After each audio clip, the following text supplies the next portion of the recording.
இந்த வாரம் இந்த பவர் ஆஃப் கம்யூனியன் என்கிற தலைப்பிலே நான் கம்யூனியன், அதாவது திருவிருந்தின் வல்லமை அப்படின்னு இந்த நாளில் கர்த்தரோட வார்த்தையை பகிர்ந்துள்ள போகிறோம். அநேகருக்கு அற்புதங்கள் இங்கே நடக்க போகிறது. நாளைக்கு சொல்லலை, நான் இன்றைக்கி சொல்கிறேன். அற்புதங்கள் நடக்க போகிறது. உங்கள் சரீர பலவீனங்கள் இன்றைக்கு இந்த சர்வீஸ் முடிகிறதுக்குள்ளே சுகமாக போகிறது. நீங்கள் போகும்போது வியாதி இல்லாமல் தான் போக போகிறீங்க. நல்லா கைத்தட்டுங்க அவர் ராமே.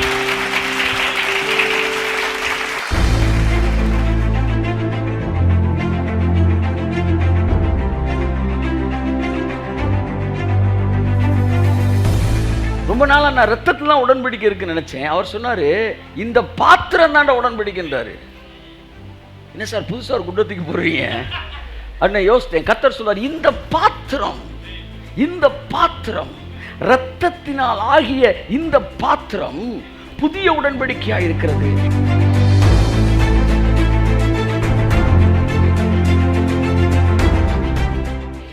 கம்யூனியனுக்கு வரும்போது எதை நினைவு கூறணும் சொல்லுங்க?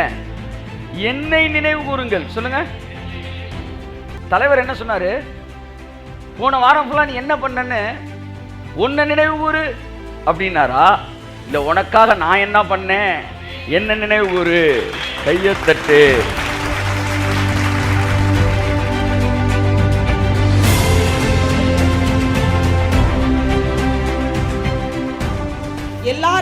எல்லாரையும் என்னிடத்தில் இழுத்துக் கொள்ளுவேன் என்றார். மொழிபெயர்ப்பு தவறு.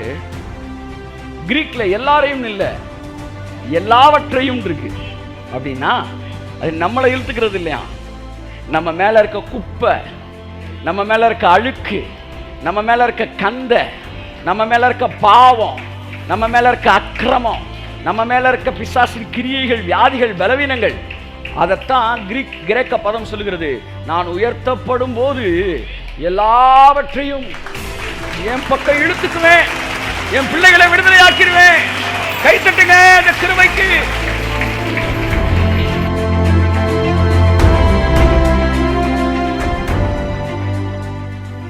அந்த இயேசுவை விசுவாசிக்காமல், அவர் உண்மையான ஒரு தேவனுடைய மனுஷனாய் நம்பாமல், தேவனுடைய மேசியாவாய் நம்பாமல், அவற்றிலிருந்து இந்த அப்பத்தை புசிச்ச உடனே சாத்தான் உள்ள வருவான்னா, நான் சொல்றேன், நீ விசுவாசித்து இதை புசிக்கும் போது, இது உள்ள போகும்போது சாத்தான் வெளியே போயிடுவான்.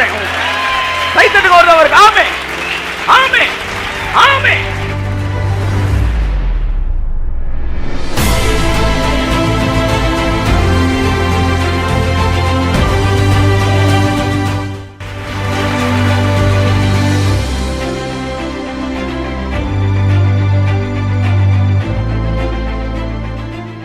தேவன் இந்நாளிலே விழுந்து போன தாவீதின் கூடாரங்களை மறுபடியும் எடுப்பித்து, அதில் திறப்பாயிருப்பவைகளை அடைத்து, அதனுள் பழுதாய் போனவைகளை சீர்படுத்தி, பூர்வ நாட்களில் இருந்தது போல அதை மறுபடியும் ஸ்தாபிக்கிற தேவன் உங்கள் வாழ்க்கையிலே விழுந்து போன தாவீதின் கூடாரத்தை, துதியின் கூடாரத்தை, இரட்சிப்பின் கம்பீர சத்தம் என்கிற கூடாரத்தை மறுபடியும் தேவன் எடுத்து கட்டுவாராக. ஆமென். அற்புதங்களும் அடையாளங்களும் உங்கள் வாழ்க்கையில் நடக்க ஆரம்பிக்கிறது. இந்த நாளிலிருந்து நடக்க ஆரம்பிக்கிறது. ஆகவே துதி உங்களுக்குள்ளிருந்து புறப்பட ஆரம்பிக்கிறது. தாவீதின் கூடாரம் என்கிற ஆராதனை, துதி எங்கெல்லாம் விழுந்து போய் கிடந்ததோ அந்த குடும்பங்களில் எல்லாம் அந்த ஆராதனையை தேவன் எழும்ப பண்ண போகிறார். இயற்கைக்கு அப்பாற்பட்டவை உங்கள் வாழ்க்கையில் நடக்க ஆரம்பிக்கிறது. அற்புதங்களும் அடையாளங்களும் சாதாரணமாக உங்களுடைய தினசரி வாழ்க்கையாய் மாறப்போகிறது. நாள் வருகிறது, அற்புதமும் அடையாளமும் தேவையில்லாத ஒரு இடத்திற்கு நீங்கள் வந்து நிற்கத்தக்கதாக கர்த்தர் உங்கள் வாழ்க்கையிலே வாக்குத்தத்தங்களை நிறைவேறி தீரும் காலத்துக்குள்ளே நாம் கடந்து வந்திருக்கிறோம். கர்த்தர் உங்களை ஆசீர்வதித்து அவ்விதமாக இந்த மாதத்திலே விழுந்து கிடக்கிற தாவீதின் கூடாரத்தை எடுத்து கட்டி, திறப்பாக இருந்தவைகளெல்லாம் அடைப்பார். எந்தெந்த திறப்புகள் வழியெல்லாம் ஆசீர்வாதம் வெளியே போச்சோ அந்த திறப்பெல்லாம் என்ன செய்ய போகிறாரு? அடைக்க போகிறார். திறப்புன்றது லீக்கேஜ். எங்கே இருக்குன்னு என்ன செய்யாது? தெரியாது. அது மறைஞ்சிருக்கும். தன்னை திடீர்னு வெளிப்படுத்தாது. மனசுக்குள்ளே கோபம் இருந்தால் கூட அது என்ன செய்யாது? காட்டாது. அப்படின்னா அது வழியாக வந்து உங்கள் பிளெஸ்ஸிங் வெளியே போகிறதுக்கு அதெல்லாம் ஒரு திறப்புன்னு அர்த்தம். அதான் பைபிள் சொல்லுது, திராட்சை தோட்டங்களை கெடுக்கிற குழி நரிகளையும் சிறு நரிகளையும் பிடியுங்கள். திராட்சை தோட்டம் பூவும் பிஞ்சுமாய் இருக்கிறது. குழி நரி என்ன செய்யும்னா தோட்டக்காரன் இப்படி பார்க்கும்போது கவக்கன் அப்படி அமைதியாக உட்காந்துக்கிறோமா. என்னையா நீலாம் ஒரு நாளாயா அப்படின்னு ஒருத்தர் பேசுகிறேன்னு வச்சுங்களேன், அவனை நீங்கள் நம்பலாம். பிரைஸ் தி லார்ட் அப்படின்னா கைக்குள்ளே கத்தி இருக்குன்னு அர்த்தம். அப்போ அந்த குழி நரி சிறு நரி இது என்ன செய்யும்னா தோட்டக்காரன்ட்ட பஞ்சாயத்து பண்ணாது, தோட்டக்காரனை விட்டுணும். தோட்டக்காரனை வெளியே அனுப்பிச்சிட்டு அந்த திராட்சை தோட்டத்தில் தான் வேலை பார்க்கும். இது எப்படி இருக்கு? நீங்கள் ஒரு தீர்க்கதரிசி என்று காண்கிறேன். அப்சலோம் எப்பவுமே தாவீதுகிட்ட பேச மாட்டான், ஜனங்கள்கிட்டே தான் பேசுவான். இந்த குழிநெறி என்ன செய்யும், ஆடியன்ஸ்குள்ள காங்கிரிகேஷனுக்குள்ளே தான் டச் வச்சுக்கிட்டே இருக்கும். இன்ஃபேக்ட் தாவீதை விட ரொம்ப சூப்பராக பேசுறவன் அப்சலோம் தான். அவன் அப்படி திரும்பி அப்படி பேசினா உருகிடும். உங்களை கவனிக்கவே இல்லையா, உங்க வீட்டுக்கு விசிட்டே பண்ணலையா, என்ன அவர்கிட்ட நான் எவ்வளவோ சொல்லிட்டேன், அவர் கேட்குற மாதிரி இல்லை அப்படின்னா மெதுவாக இன்ஜெக்ஷன் ஆகிட்டு இருக்குன்னு அர்த்தம்.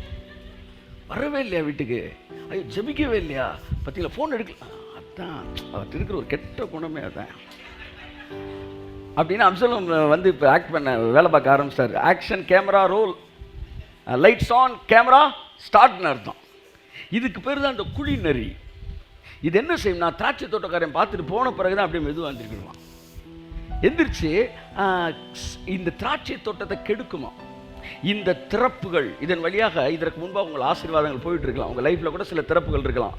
பிசாசு உள்ள வரதுக்கான திறப்பு அல்லது ஆசீர்வாதம் வெளியே போகிறதுக்கான திறப்பு. ஆமாம் சார், அவர் என்ன ஆசீர்வதிச்சுட்டே இருக்காரு, ஆனால் எங்கேயோ வெளியே போயிட்டு இருக்கு. இந்த மாதம் அது எல்லாம் அடைக்கிறார். ஆமே ஆமே நாமே நாமே நாமே நாமே நாமே நாமே நாமே நாமே நாமே எல்லாம் வெளியேறுது.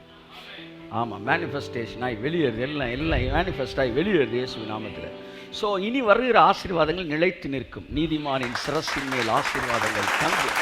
நான் அவர்களுக்கு கொடுத்த தேசத்திலிருந்து இனி அவர்கள் பிடுங்கப்படுவதில்லை என்று நான் சொல்லுகிறேன். ஆமென் ஆமென் ஆமென் ஆமென் ஆமென் ஆமென் ஆமென் ஆமென். Praise God, hallelujah. So God will establish your blessings. God will establish your blessing. எதுக்கு நம்ம ரொம்ப சிந்திக்கணும்? அடுத்தவனுக்கு ஒரு பெரிய குழி வெட்டுறதுக்கு நம்ம அஸ்திவாரத்தை தோண்டி வீடை கட்டிட்டு போயிடலாமே. எதுக்கு தேவையில்லாத வேலைன்றேன், எதுக்கு ரிஸ்க்குன்றேன். ரொம்ப ஈஸியான இந்த உலகத்தில் நல்லவனா வாழ்கிறது, ரொம்ப கஷ்டமானது நல்லவனா நடிக்கிறது. இந்த மாதம் விழுந்து கிடக்கிற துதியின் வாழ்க்கையை தேவன் எடுத்து கட்டுவார், அதில் திறப்பானதை அடைப்பார். ஒரு நல்ல தலைவன் என்பவன் அவன் ஒரு ஆள் கூட பேசிக்கிட்டு இருக்கிறான்னு வச்சாங்களேன், அந்த 10 நிமிஷம் பேசி முடிக்கிறதுக்கு முன்னாடி தலைவன் மீது அவனுக்கு இருந்த அன்பை விட அந்த 10 நிமிஷத்துக்கு அப்புறம் அந்த நபருக்கு தலைவன் மீது அன்பு கூடி இருந்தால் அவன் ஒரு தளபதி என்று நான் சொல்கிறேன். அவர் பேச விட மாட்டேன்றார். யார் பேச விட மாட்டேன்றார்? செல்வா பேச விடுங்க. அவன் 10 நிமிஷம் பேசுறான்னா அடுத்து கேட்டுக்கிட்டு இருக்கிறவன் தலைவன். ராஜ்குமார் பேச விடுங்க, இல்லை ஆட்கள் இருக்கிறான் பேச விடுங்க. ரொம்ப வருஷம் கூட இருக்கிறனால இல்லை, ஒரு மனம் கமலம் அவங்களுக்கு, ஒரு ஃப்ராக்ரன்ஸ் இருக்கும் லீடரை பற்றி. அது இவங்க சாதாரண மூச்சு விட்டுக்கிட்டு இருந்தாலே பக்கத்தில் இருக்கிறவனுக்கு இந்த ஊழியத்தில் முக்கியமான ஒரு இடத்துக்கு வரணுன்ற ஒரு எண்ணத்தை ஏற்படுத்தும். தே ஆர் தளபதிகள். தளபதிகள் குழிநெறிகள் ரெண்டாக நீங்கள் என்ன செய்யலாம், பிரிக்கலாம். நீங்கள் ஜனங்களுக்குள்ள விடும்போது தளபதிகள் மற்றவர்களை தூண்களாக மாற்றுவார்கள். அது அவனுக்குள்ள இருக்கிற மனம் கமலக்கூடிய ஒரு விஷயம். என் அன்புக்குரியவர்கள், நான் என்ன சொல்ல வரேன்னா, உங்கள் வாழ்க்கையில் நீங்கள் ஒரு புத்திசாலித்தனமாக இல்லாமல் கூட இருக்கலாம், ஆனால் கர்த்தர் சொல்லுகிறார், உங்கள் திறப்புகளை நான் அடைப்பேன். ஆசீர்வாதம் எங்கெல்லாம் லீக் ஆகுதோ அந்த லீக்கேஜஸ் எல்லாம் இந்த மாதம் அடைக்கப்படும். தட் மீன்ஸ் இனி உங்கள் வாழ்க்கையில் ஊற்றப்படுகிற ஆசீர்வாதங்கள் நிரம்பி வழிய ஆரம்பிக்கும். ஹல்லேலூயா. கரங்களை தட்டி கர்த்தருக்கு நன்றி சொல்லுவோம். ஆமென். அடுத்து, அதில் பழுதாய் போனவைகளை நான் சீர்படுத்தினேன். அதாவது ஒரு ஃபேன் இருந்துச்சு, அது ஓடிக்கிட்டே இருந்துச்சு, இப்போ ஓடாமல் நின்றுச்சுன்னா அது ஓட ஆரம்பிக்க போகுது. எடுத்துக்காட்டுக்கு சொல்கிறேன் ஃபேனுன்னு. உங்களுடைய ஜெப வாழ்க்கையோ, கடவுளோடு நெருங்கி நடக்கிற வாழ்க்கை, கடவுளுடைய சத்தம் கேட்கிற வாழ்க்கை, அல்லது தீர்க்க தரிசன வரங்கள் உங்களுக்குள்ளே வேலை செய்த நாட்கள் அந்த வாழ்க்கை, அல்லது வேதத்தை நீங்கள் கிரமமாய் முடித்து கொண்டிருந்த அந்த வாழ்க்கை ரிப்பேர் ஆகி ஸ்ட்ரெக்காகி நின்றுச்சுன்னா இந்த மாதம் மறுபடியும் அது ஆணாக போகுது. பக்கத்தில் தட்டி சொல்லுங்கள், ரிப்பேர் ஆனதெல்லாம் ஆணாக போகுது. கை தட்டுங்க, கை தட்டுங்க, கை தட்டுங்க. ஆமென், ஆமென். எல்லாம் ஆனாகி பூர்வ நாட்களில் இருந்தது போல, எல்லாம் சொல்லுங்க, இருந்தது போல. அப்படின்னா ரட்சிக்கப்பட்டப்ப தொடக்கத்தில் நல்லா போனோம் பாருங்க, அது போல. B level revelation. A class revelation என்னன்னா, வீழ்ச்சிக்கு முன்பாக ஆதாம் எப்படி இருந்தானோ அந்த பூர்வ நாட்களில் இருந்தது போல நான் அதை ஐ வில் மேக் அப்படின்னு அவர் சொல்லலை. I will make and I will establish. அப்படின்னா நான் அதை உருவாக்கி அவனுக்குள்ள ஏற்படுத்தி அதை எஸ்டாப்ளிஷ் பண்ணுவேன். கையை தட்டு. ஆமென். ஹல்லேலூயா. ஸோ தேவன் எஸ்டாப்ளிஷ் பண்ண அப்படின்னா ஆணியாய் கடாவுவார். அப்படின்னா இனிமேல் அது மாறாது. உங்கள் லைஃப்பில் இனிமேல் அது மாறாது. உங்கள் கூடாருங்களே, உங்கள் ஆட்டோமேட்டிக்காக நீ பாருங்களேன், உங்கள் லைஃப்பில் நிறைய நல்ல விஷயம் நடக்க போகுது சார். அவ்வளோதான் சார், ஒன்றும் இல்லை, நடந்துக்கிட்டே இருக்க போகுது. ஒருத்தர் வந்து சமீபத்தில் பிரசங்கம் கேட்டேன், உங்கள் வாழ்க்கையில் எதிர்மறையான சம்பவங்களே இல்லைன்னா அப்புறம் எப்படி தான் தேவன் அற்புதம் செய்கிறது அப்படின்னு பேசுகிறாரு. உனக்கு வியாதியை இல்லாட்டி அப்புறம் தேவன் தன் வல்லமையை காட்டி சுகமாக்குறது.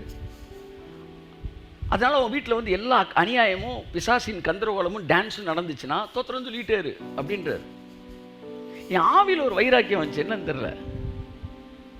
இதை கேட்டோன்னே 96 எனக்குள்ள சத்தம். என்ன சார் 96னா 96 நான் கொடுத்துக்கிற மெசேஜ். உன் வாழ்க்கையில் if there is no problem there is no miracle நான் பேசியிருக்கிறேன். செங்கடல் red sea was a problem, but now today it's a miracle. So yesterday's problem is today's miracle. Today's problem is tomorrow's miracle அப்படின்னு பேசியிருக்கிறேன். அது கூட ஒரு positive approach. உன் problem எல்லாம் மிரக்கலாக மாறும்னு. ஆனால் மிரக்கல் வேணும்னாலே ப்ராப்ளம் இருக்கணும் அப்படின்றது மகா பெரிய தவறு. அவர் பிரசங்கம் பண்ணுறாரு, அது ரைட்டு. ஒரு கூட்ட ஜனம் அப்படியே வந்து பாடுகளில் இருக்கிறேன் பார்க்குறேன், ஏற்றுக்கிறான். பாடுகள் எங்களுக்கு கர்த்தர் தான் கொடுக்குறாருன்னு. நான் சொல்கிறேன், இந்த செய்தியை கேட்கிற உங்கள் காதுகள் பாக்கியம் உள்ளதுன்ற. அங்கே போய் சிக்கிருந்தீங்கன்னா சின்ன பின்னமாயிருப்பீங்க. ரொம்ப வருத்தப்படுறேன். உங்கள் வீட்டில் வந்து ஒரு பெரிய அசம்பாவிதம் நடந்தாலும் நீங்கள் ரொம்ப கடவுளுக்கு பிடிச்சிருக்கு, அதனால தான் உங்களுக்கு இந்த அசம்பாவிதம் நடக்குதுன்றாரு. அட பாவி, எனக்கு கடவுளுக்கு பிடிச்சவனே இருக்க வேணாமேன்றேன். நான் ஊருக்குள்ள நான் குப்புசாமி அப்புசாமி மாதிரி நான் பாட்டுக்கு வாழ்ந்துட்டு போயிடுறேன். என்ன கொடுமை அது. அப்போ கடவுளுக்கு பிடித்தமானவன் இருந்தால் பிரச்சனை நிறையா வருமா? நீதிமானுக்கு கூட துன்பங்கள் அநேகமாக இருந்தாலும் தேவன் அவனை விடுவிப்பார். நான் யாருக்கு தேவன் கொடுப்பார் இல்லை, துன்பத்தை தேவன் தரல. தேவனே தந்து தேவனே எடுக்கிறாரு இல்லை. ஏன் குழப்பம்? நாங்கள் தெளிவாக இருக்கிறோம். தேவன் ப்ராப்ளத்தை தரல. நீதிமானுக்கே துன்பம் வந்தாலும் அது தேவனிடத்தில் வருவதல்ல. துன்பங்கள் அநேகமாக இருந்தாலும் தேவனிடத்தில் வருவதல்ல. தேவனுடைய பகுதி பார்த்து என்ன நீதிமான் வாழ்க்கையில, அவரோ எல்லாவற்றிலும் நின்று அவனை விடுதலையாக்குவார். நாங்க தெளிவா சொல்றோம், பிரச்சனையை தேவன் தரல, அதனால தேவன்கிட்ட நாங்க போறோம். வறுமையை தேவன் தரல, அதனால ஆசீர்வாதத்துக்கு தேவன்கிட்ட போறோம். ஆமென். வியாதியை தேவன் தரல, அதனால சுகத்துக்கு நாங்க தேவன்கிட்ட போறோம். நாங்க கிளியரா தான் சார் இருக்கோம். நீங்க ஸ்பெஷல்ன்றனால உங்களுக்கு தேவன் என்னைக்கு ப்ராப்ளம் தரது இல்லை. என் அருமை மகனே மகளே, நீ ஸ்பெஷல் என்ன அர்த்தம்? ப்ராப்ளம் ஏரியாக்குள்ள வராதுன்னு அர்த்தம். ஹலோ ஹலோ ஹலோ, நீங்க விசேஷமானவர்களாம், அதனால உங்களுக்கு பிரச்சனை வருதான். தவறு நண்பரே, தவறு. பைபிள் சொல்லுது, கோசே நாட்டை தேவன் அங்க மட்டும் கல்லு மலையை கொட்டி விசேஷமாக்கல, அங்க மட்டும் மழை விழாம விசேஷமாக்கினார். ஏய் ஏய் ஏய் ஏய், சார் ப்ராப்ளம் வர்றனால நீங்க விசேஷம் இல்லை சார், ப்ராப்ளம் வராம இருக்கிறனால நீங்க விசேஷம். நான் என்ன சொல்ல வரேன்னா, நீங்க விசேஷமானவர்கள். அதனால கோசை நாட்டை தேவன் பிரச்சனை வராம காப்பாற்றி விசேஷமாக்குனது போல உங்களை பிரச்சனை வராமல் காப்பாற்றி ஆமென் ஆமென் உங்களை விசேஷமானதாய் நிறுத்துவார். வியாதிகள் இல்லாத வாழ்க்கை, வேதனை இல்லாத வாழ்க்கை, கவலை இல்லாத வாழ்க்கை, கண்ணீர் இல்லாத வாழ்க்கை. பிரச்சனையில் நீங்கள் வாழலாம், அந்த பிரச்சனையிலே நீங்க அட்ஜஸ்ட் பண்ணலாம், தப்பே கிடையாது. ஆனா இது என்றென்றைக்கும் இருக்கும் என்று நினையாதீர்கள். இது மாறும், மாறும், உங்கள் வாழ்க்கை மாறும். இந்த மாதத்தில் கர்த்தர் சொன்ன போல விழுந்து போன உங்கள் தாவீதின் கூடாரங்களை எடுத்து கட்டுவார், அதில் திறப்பானதை அடைப்பார், அதிலே பழுதாய் போனவர்களை சீர்படுத்துவார். ஓடாதெல்லாம் ஓட போகுது, ஹல்லேலூயா. சீர்படுத்துவார், பூர்வ நாட்களில் இருந்தது போல மேக் பண்ணுவார்ல, எஸ்டாப்ளிஷ் பண்ணுவார். இனி பிசாசு அவ்வளோதாங்க, அவனுக்கு சீன் அவுட் ஆகுது, கைத்தட்டு முடியுது. ஆமாம், இனி செய்தியில் கூட பிசாசுன்ற வார்த்தை ரொம்ப குறைஞ்சிரும். ஒரு சீசனில் அவன் பேச்சே இல்லாமல் போயிடும், அவனை நினைக்கிற நினைவு இல்லாமல் போயிடும். எப்போவுமே தேவன் தான். நான் கேட்குறேன், வியாதி இருந்தால் தான் கடவுள் வல்லமையை காட்ட முடியுமா? பிரச்சனை வந்தால் தான் கடவுள்கிட்ட வல்லமையை காட்ட முடியுமா? சும்மா இருக்கிறவன்ட்டு வல்லமை காட்ட முடியாதா? சார், நீங்கள் கடன் பிரச்சனையில் கதறி வந்து அழுகுறீங்க சார், உங்கள் கையில் டக்குன்னு ஒரு 10,000 ரூபா கொடுக்குறேன், அப்போ தான் என் அன்பு தெரியுதுன்றீங்க, அப்போ தான் என் வல்லமை தெரியுதுன்றீங்க. நான் என்ன சொன்னேன், சும்மா உட்காந்துருக்கீங்க, உங்களை கூப்பிட்டு ஒரு 1 கோடி ரூபா கொடுக்குறேன், அன்பை காட்டுறேனா இல்லையா? என் வல்லமை தெரியுதா இல்லையா? வியாதிகள் வந்து நீங்கள் சுகமானீர்கள் என்றால் நீங்கள் வந்து செகண்ட் கிளாஸில் பாஸ் ஆகிருக்கீங்க. வியாதியே வராமல் வாழ்ந்துட்டீங்கன்னா நீங்கள் ஃபர்ஸ்ட் கிளாஸ் ட்ரெயினில் வந்துட்டு இருக்கீங்கன்னு அர்த்தம். ஆமே ஆமே, பரவாயில்ல, இனி அடுத்த மாதத்துலேருந்து கூட நீங்கள் ஸ்டார்ட் பண்ணலாம். நான் உங்களுக்கு கொடுத்த இந்த தேசத்திலிருந்து இனி என்றென்றைக்கும் நீங்கள் பிடுங்கப்படுவதில்லை. You will be established like everything. Say hallelujah. Amen. உற்சாகமாக சந்தோஷமாக வந்திருக்கிறோம், ஏனென்றால் ஒரு நல்ல தேவனுக்கு முன்பாக நாம் வந்திருக்கிறோம். ஹல்லேலூயா. நல்ல தேவனுக்கு முன்னாடி தான் இருக்கீங்களா? ஆமென். பிரச்சனை அவர் தரல, அவர்கிட்டே மூஞ்ச சொல்கிறீங்க. பிரச்சனையை தந்த வேற ஒருத்தன் தானே. இப்போ நீங்கள் யார் முன்னாடி உட்காந்துருக்கீங்கன்னா உங்கள் பிரச்சனையை தீர்க்கிறவர் முன்னாடி உட்காந்துருக்கீங்க. ஆமென் ஆமென் ஆமென். ஹல்லேலூயா. பிரச்சனை தீர்க்கிறவர் முன்னாடி உட்காந்துருக்கீங்க, சந்தோஷமாக வந்துருக்கீங்க. God bless you. Hallelujah. But இந்த வாரம் இந்த பவர் ஆஃப் கம்யூனியன் என்கிற தலைப்பிலே நான் கம்யூனியன், அதாவது திருவிருந்தின் வல்லமை அப்படின்னு இந்த நாளில் கர்த்தரோட வார்த்தையை பயந்துள்ள போகிறோம். அநேகருக்கு அற்புதங்கள் இங்கே நடக்க போகிறது. நாளைக்கு சொல்லலை, நான் இன்றைக்கி சொல்கிறேன். அற்புதங்கள் நடக்க போகிறது. உங்கள் சரீர பலவீனங்கள் இன்றைக்கு இந்த சர்வீஸ் முடிகிறதுக்குள்ளே சுகமாக போகிறது. நீங்கள் போகும்போது வியாதி இல்லாமல் தான் போக போகிறீங்க. நல்லா கைத்தட்டுங்க ஒரு ராமன். திருவிருந்தை பற்றி தொடர்ந்து நான் சில வசனங்களை வாசிக்க விரும்புகிறேன். 1 கொரிந்தியர் 11ஆம் அதிகாரம் 20 to 34 வரை.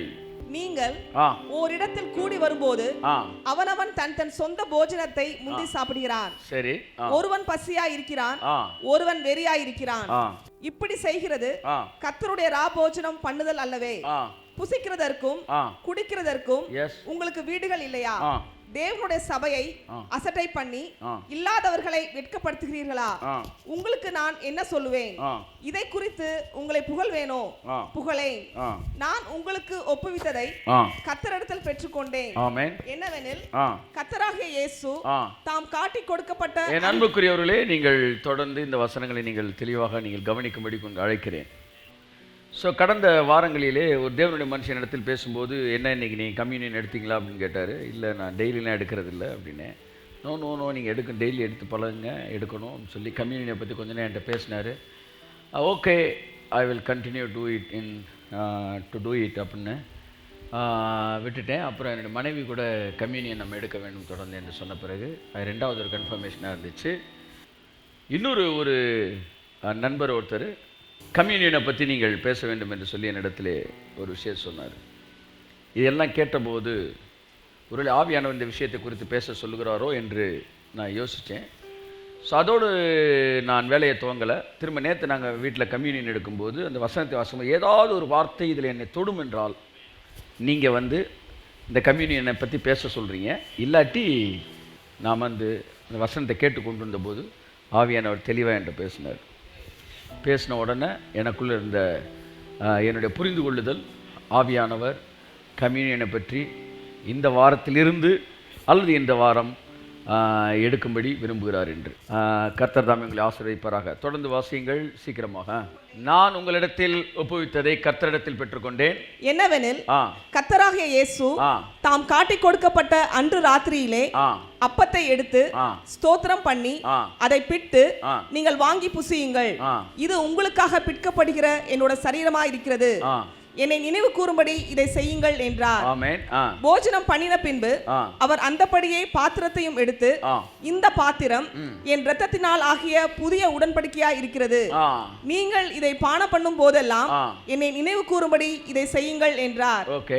ஆகையால் நீங்கள் இந்த அப்பத்தை புசித்து இந்த பாத்திரத்தில் பானம் பண்ணும் போதெல்லாம் கர்த்தர் வருமளவும். முக்கியமான வார்த்தை, என்னுடைய பிரசங்கத்திற்கான அடித்தள வார்த்தையை நான் எடுத்துக்கொள்கிறேன். என்னை இன்ஸ்பயர் பண்ண ஒரு வேர்ட், கர்த்தர் வருமளவும் அவருடைய மரணத்தை தெரிவிக்கிறீர்கள். நல்லா கவனிங்க. Communion, it's a declaration of Jesus Christ death. இது ஒரு தடவை தெரிவிச்சா போதாதான், அவர் திரும்ப வர்ற வரைக்கும் நீங்க மரணத்தை தெரிவிச்சுக்கிட்டே இருக்கணுமா? கை தட்டுங்க அவருக்கு. ஆமென். So communion is a declaration. எதை டிக்ளேர் பண்ணுது? இயேசு எனக்காக சிலுவையிலே எல்லாவற்றையும் செய்து முடித்தார். என்னுடைய வாழ்க்கையின் அத்தனை ஆசீர்வாதங்களும் இதோ அவருடைய இரத்தத்திலும் அவருடைய சரீரத்திலும் மாத்திரமே இணைக்கப்பட்டிருக்கிறது. I am connected with his death. It is the fountain of all blessings. It is the fountain of all characters. It is the fountain of all integrity inside of me, which is the reason of blessings. எல்லாமே. It's the fountain of characters, fruits of the spirit. It is the fountain of gift of the Holy Spirit. எல்லாமே அவர் மரணத்திலிருந்து தான் எனக்கு வருகிறது என்று communion என்ன செய்யுதுன்னா, நான் என்னுடைய செயல்களோடு இணைக்கப்பட்டவன் அல்ல, என் ஆசீர்வாதங்கள் செயல்களோடு அல்ல, அவருடைய மரணத்தோடு இணைக்கப்பட்டது. இந்த மைண்ட் இருக்குல்ல, இந்த மைண்டு அடிக்கடி இந்த எதுல இருந்து கிருபையிலிருந்து கிரியைக்குள்ள என்ன செய்யும்? வலிவி போகும். அப்ப நான் உட்காரும்போது ஏதாச்சும் ஒரு விஷயத்தை பத்தி கர்த்தர் என்கிட்ட பேசினார்னா, ஆண்டவரே இது கிரியைக்குள்ள என்ன கொண்டு போறீங்களா அப்படின்னு சொல்லும்போது அது கிருபை தான் அப்படின்னு என்கிட்ட கன்ஃபார்ம் பண்ணாட்டி அதை நான் பேசவே மாட்டேன். ஆமென். என் அன்புக்குரியவர்களே, இப்போ உத்தம குணம், this is a channel of blessing. அப்போ ஒரு செயல் வருதா அப்படின்னு பார்த்தா இல்லை. இந்த குணமே உங்களுக்கு கிருபையிலிருந்து வர்றது. புரியுதா? இப்போ எனக்குள்ள அந்த இதே வரமாட்டேன் சார்னா உங்களுக்கு அந்த கிரேஸே இல்லைன்னு விட்டுற வேண்டியதான். ஒரு தடவை எடுத்தேன், கிருபையின் மேல் கிருபை பெற்றீர்கள்னு. அதுக்கு ஒரு மீனிங் கிரேஸ் ஆஃப்டர் கிரேஸ் நிறையா பேச. அதில் ஒன்று கிரேஸ் ஃபார் கிரேஸ்ன்னு இருக்கு. அந்த வார்த்தை நேற்று ஆவியானவர் எனக்கு ஞாபகப்படுத்தினார். இந்த இன்டெகிரிட்டி இருக்குது பார்த்தீங்களா, உத்தம குணம், break through, financial break through, அந்த உத்தம குணமே ஒரு கிரேஸு. இந்த கிரேஸ் உங்களுக்கு தர்றது எதுனா சிலுவையில் அறையப்பட்ட grace. So grace for grace. கை தட்டுங்க. Amen. Grace for grace. Sir முழங்கால்பட்ட ஒருத்தர் 3 மணி நேரம் ஜெபிக்கிறார் சார், அது ஒரு கிரேஸு. எல்லாரும் செயலில் கொண்டு வர முடியாது. ஆனால் அந்த கிரேஸை இந்த கிரேஸ் என்ன செய்யுது? தருது. Giving is a grace. But this crucifixion grace, it gives that grace. Grace for grace. ஆமென் சொல்லுங்க. எப்பவுமே ஒரு கிருபை இன்னொரு கிருபையோடு தொடர்பு உடையது. ஆமென். என் அன்புக்குரியவர்களே, ஸோ பைபிள் சொல்லுது, அதாவது கம்யூனியன் என்ன காட்டினா, it declare his death. Mind எப்பெல்லாம் தெரியாமல் நான் ஒழுக்கமாக இருந்தேன், நான் பரிசுத்தமாக இருந்தேன், நான் இதாக இருந்தேன் அப்படின்னும் போதெல்லாம் டக்குன்னு கம்யூனியனை கையில் எடுத்துடணும். எடுத்துட்டு அவர் மரணம் அதனாலே நான். கை தட்டுங்க இருக்கு டிக்ளரேஷன். இதை எது வரைக்கும் செய்யணுமா? அவர் வர்ற வரைக்கும். அப்படின்னு என்ன சொல்ல வர்றாருன்னா, your mind must be established with the crucifixion or in crucifixion, which is the reason of for all blessings. எல்லா ஆசீர்வாதத்திற்கான காரணமும் இந்த சிலுவை மரணம்தான் என்கிற அந்த மரணத்தோடு உங்கள் சிந்தனை எஸ்டாப்ளிஷ் ஆக வேண்டும். அந்த எஸ்டாப்ளிஷ்மெண்ட்டை தான் நம்ம கம்யூனியனில் என்ன செய்யுது? நடக்குது. ஆமென். அவருடைய மரணத்தை தெரிவிக்கிறீர்கள். நீங்கள் பேசுகிறீங்களா? நீங்கள் சும்மா கையில் அப்படி வாங்குறீங்களா? சொல்லுங்கள் சொல்லுங்கள். பேசுகிறீங்களா? எத்தனை பேர் பேசுகிறீங்க? சொல்லுங்கள். நீங்கள் தெரிவிக்கிறீங்களா? நீங்கள் வாங்குறீங்களா? வாங்க தான் செய்கிறீங்க. நீங்கள் வாங்கி அதை பங்கு கொள்வதனாலே நீங்கள் தெரிவிக்கிறீர்கள். ஆண்டவரே உங்கள் மரணத்தினால தான் நான் ஆசீர்வதிக்கப்படுறேன் அப்படின்ற தெரிவிக்கிறீங்க. ஆதாம் பழத்தை சாப்பிட்டப்ப பிசாசே நான் உனக்கு அடிமை ஐயோ அப்படிலாம் பாடலாமே. அவன் என்ன செஞ்சான்? அதை பறித்து சாப்பிட்டப்பவே நான் உனக்கு அடிமை அப்படின்றத தெரிவித்தான். ஸோ ஒரு ஆக்ஷன் ஒரு விஷயத்தை தெரிவிக்குது. இப்போ கம்யூனியன் ஒன்று தெரிவிக்குது. என்னன்னா, நாங்கள் எல்லாரும் எங்கள் சொந்த நீதியில் இல்லை, நீங்கள் சிலுவையில் கொடுத்த ரத்தத்தினால நாங்கள் வாழ்கிறோம் என்று தெரிவிக்கிறோம். இனி கம்யூனியனில் ஃபுல்லாக மிரக்கல் நடக்க போகுது. தொடர்ந்து பெரிய பெரிய நான் சொல்ற பல வருஷமாக இந்த உங்களுக்கு இந்த கேன்சரு அல்லது வந்து இந்த சுகர் டயபெட்டிக்ஸ் எல்லாம் வந்து என்ன செய்ய போகுது, இந்த நாள் இன்னைக்கு மறைய போகிறது. கரங்களை தட்டி கர்த்தருக்கு நன்றி சொல்லு.